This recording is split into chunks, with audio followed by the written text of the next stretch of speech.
Hello scrappers and planet lovers, Tin Man here with another video. So today what I want to do is take apart this oven hood. Found it on garbage day, unfortunately it doesn't work. And the great thing about oven hoods is that they are almost 100% scrappable material, and you will find them quite often on garbage day. They are loaded with tin, some aluminum, some copper, sometimes they can be stainless steel. So what I want to do today is take it apart. It is very easy to do so.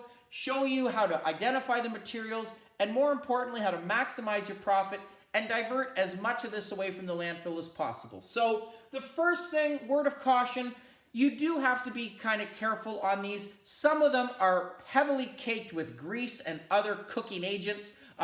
Some of them have been destroyed, if you will. This one is actually in pretty good condition, which is nice for me. So definitely want to consider wearing gloves when you take it apart. But definitely, they are something you don't want to pass up. This actually weighs 14 pounds as is. And if I put a magnet to it, you can see this entire shell here is magnetic. And this is going to give me tin price for the shell. So tin right now is actually going for about 7 cents a pound Canadian in Sarnia. In London at Zubik Scrap Metal, it's actually going for about 14 cents a pound. So definitely a better price in London. Unfortunately for me, it is a drive away, so I do have to factor in cost and fuel. But definitely there are different prices. But even at 7 cents a pound, I'm not going to complain. So that is great. The first thing I do want to address is the screen. These screens, slide them out. These can be very gunky and a lot of grease on them. There is a small filter here. This filter is going to go into the garbage. But this screen right here, if I put a magnet to it, you can see that it is non-magnetic. And this is actually aluminum. I could throw this whole thing into my clean aluminum and get about 50 cents a pound for this. However, one thing, a good way to upgrade this, as you can see, the frame here, these frames are another type of aluminum in the form of extrusion. Extrusion is any type of aluminum that looks like it's been put through a press. So a lot of aluminum heat sinks, for example, or look like they've been put through a mold, as well as window frames. These are just like those, your screen frames. So this is actually extrusion.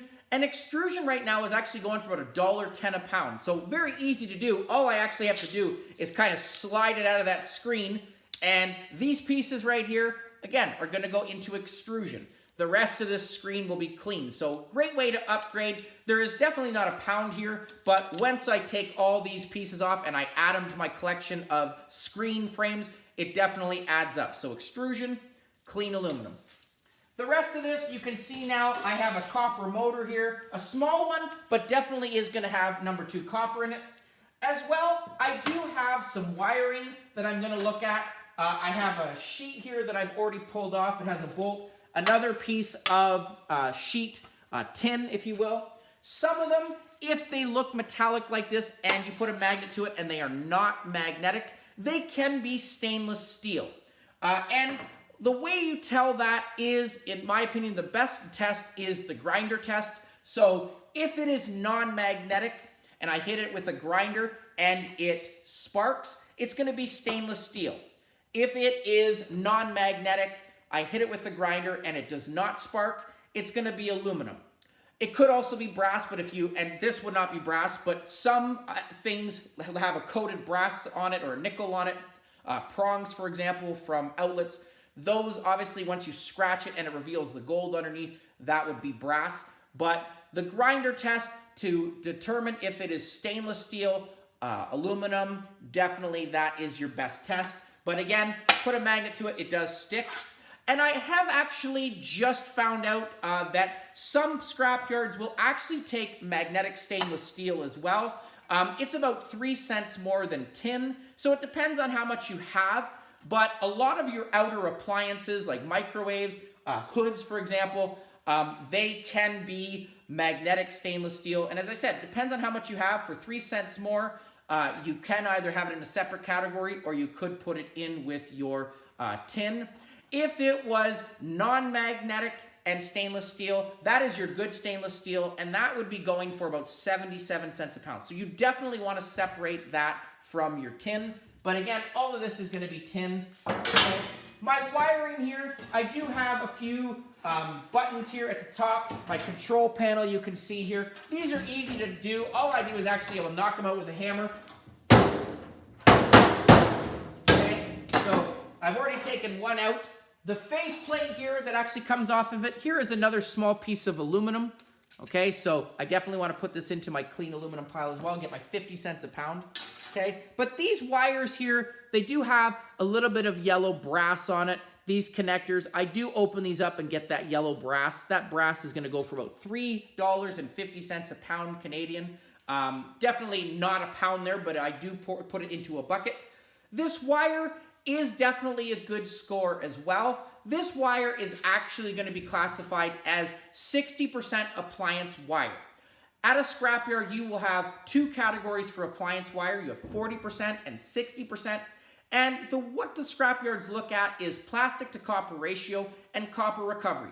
Because these are all individual strands and they are all coated only with one coating of plastic, there is higher copper value in here. So this is going to, right now at 60% appliance wire, give me $2.12 a pound.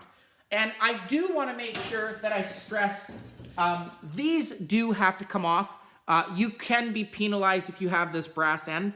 And what I usually do is I will actually put these brass ends as well as your prongs that have a thick plastic coating on it. I will actually put these into a separate bucket and I will get dirty brass price for these. So I'll get about 17 cents a pound for this. So you definitely want to make sure that you take that off, because if you have something like this on there, because of the plastic content, you could be downgraded to 40% appliance wire. 40% appliance wire is wire that has the strands like this that have one coating of plastic as well as an exterior coating of plastic. So vacuum cleaner cords, for example, a lot of your dehumidifier have an outer coating. Because there is more plastic, less copper, it is going to be 40% appliance wire. And even though that is a little bit less, it's still going for $1.25 a pound, which is still an excellent price. But you definitely want to make sure that you separate it. As I said, this is my 60% appliance wire. This, unfortunately, did not have the plug or the cord that comes out, mounts to the wall, and plugs in. But no matter, there's still definitely great product here. Okay, this, as I said, weighs 13 pounds. The last thing I want to make sure to get is this copper motor here. Okay, so just going to actually grab it with a pair of pliers or vice grips, if you will, just to try and get that cord. I got to unplug it.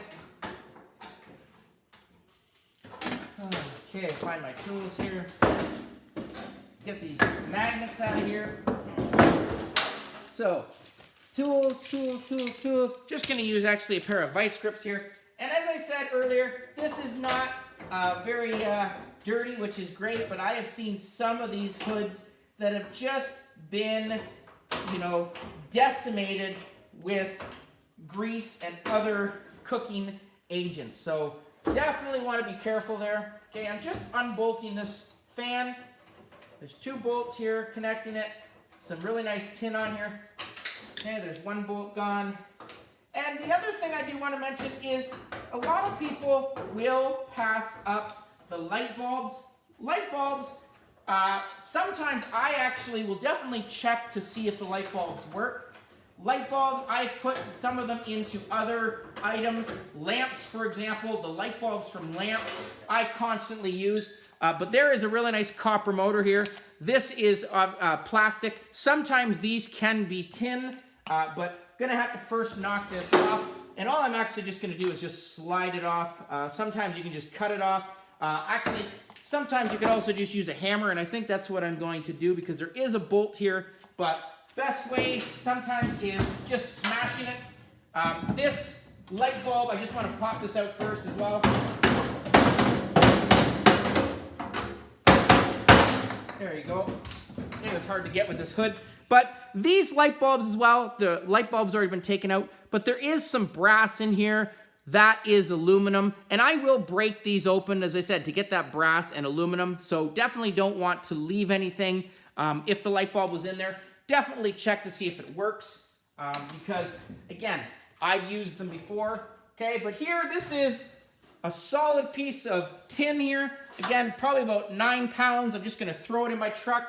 I have a load to go tomorrow, so again, it just adds up at 7 cents a pound. Okay, the only real waste was, again, my little filter and this little fan, but I'm just gonna hit this. There we go. And that's part of the reason I use safety glasses, but very easy to do. Look at that. These motors here, these small motors, are actually a lot like your motors that come out of your microwaves. Okay, very nice, heavy motor. It's got a really nice spool of #2 copper on it. And #2 copper right now is actually going for about $4.43 a pound. Okay, so you definitely want to make sure you get that copper out. Some people will actually just throw these into their copper bearing motors. And their copper bearing motors right now, they pay by weight. You'll get about 15 to 20 cents a pound.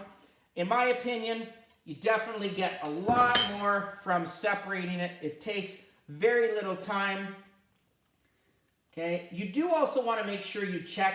I have seen now, especially, a lot of microwaves, the motors have been replaced with aluminum windings. So before I actually start taking that apart, I do want to check it as well. Some people will overlook that little bit of copper there. I do take that as well. Okay, so I'm just going to very quickly for this video just show you how to open this. All I'm going to do is put this into a vise, and I'm just going to hit this out. So here we go. Okay. Make sure my vise is secure. Make sure this is in here. And again, all I'm actually going to do is just hit this out towards me. There you go. So there is some copper. And again, just going to check it.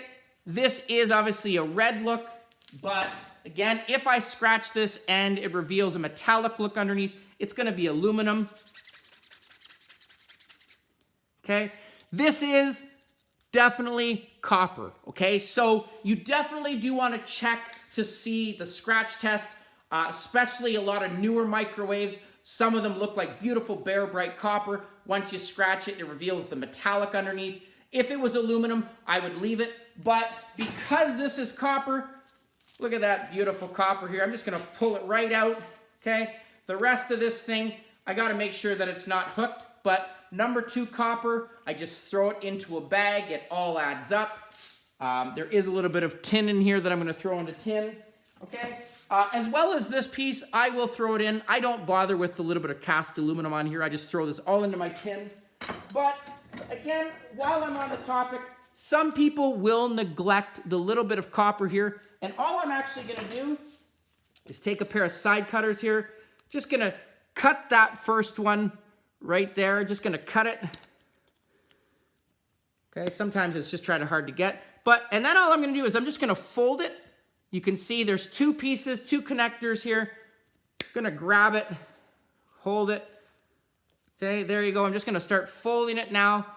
Look at that. That is still gonna give me right there. Pull it out. Uh-oh, dropped it. Somewhere in there now.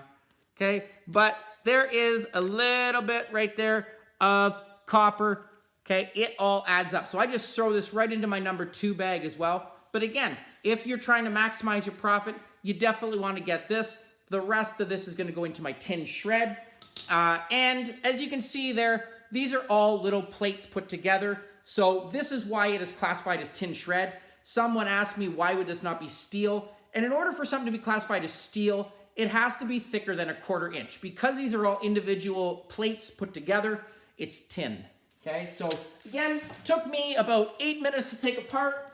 I have a small copper bearing motor. I have all of this tin shred, so about 12 pounds of tin. I have a little bit of copper wire here, a little bit of brass inside of these prongs. I have some extrusion and some aluminum. And again, another appliance diverted from the landfill, okay? Other than the little bit of fan and this filter that's gonna go into the garbage, the rest of this will see the scrapyard and not the landfill. So very quick video. Hope you enjoyed it. Continue asking the questions. I appreciate the comments and feedback from my viewers. I wish everyone a very happy 2023. Please comment down below, like, share, subscribe, and I'll catch you on the next one. Tin Man out.